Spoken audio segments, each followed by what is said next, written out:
A major flood improvement project in Jackson, Mississippi has locals near Pearl River on edge and raising concerns about potentially dire environmental impacts downstream. As David Jones reports, they say their entire way of life is at risk. Captain Gary Gilmore knows the waters of Honey Island Swamp like the back of his hand. You got to know everything. What is that over there? What is this? So you have to be educated in the area. You have to know how to run a boat. For more than a decade, Gilmore has led tours for Cajun encounters, taking visitors through the alligator-filled swamps of southeastern Louisiana.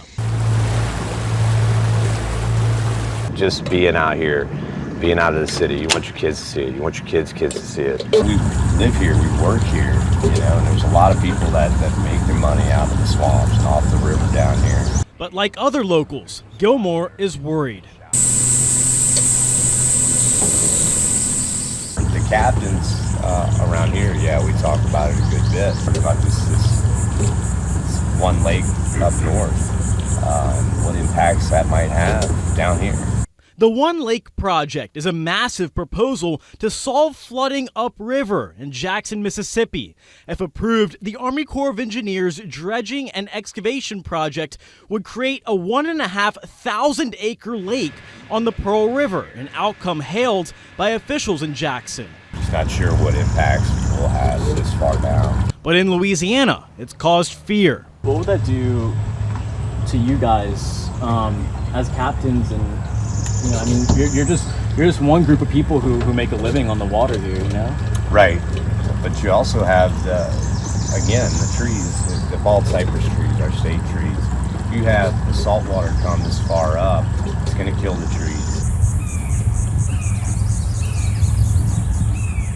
As much business as we do here, you got to think it would just be an economical disaster. You know, we're just as important in Slidell, Louisiana as they are in Jackson, Mississippi. We're not looking to implicate any kind of flooding, environmental damage downstream to benefit one community and then cause a problem in another. At a community forum in Slidell, State Senator Sharon Hewitt was joined by dozens of community members, letting the Corps know their feelings. We're concerned about how it impacts, wildlife, how it impacts salinity, how it impacts the levels of the water. We do care about our friends in Jackson, and we want to make sure that they have the flood control protections and all that they need.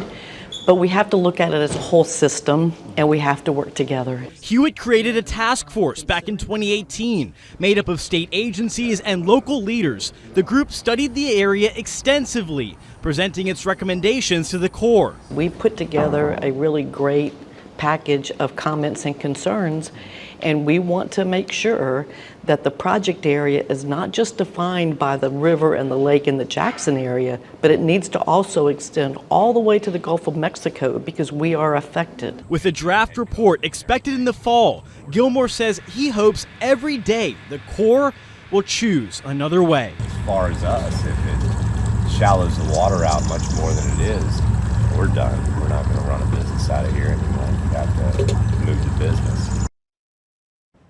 The Corps says it will release the draft report September 1st, with the final report being presented for approval in January, considering both One Lake and other alternatives. They are conducting environmental compliance activities this summer and working on an expedited timeline, but noted because of years of work already done on this project, they're ahead of what a normal schedule would be.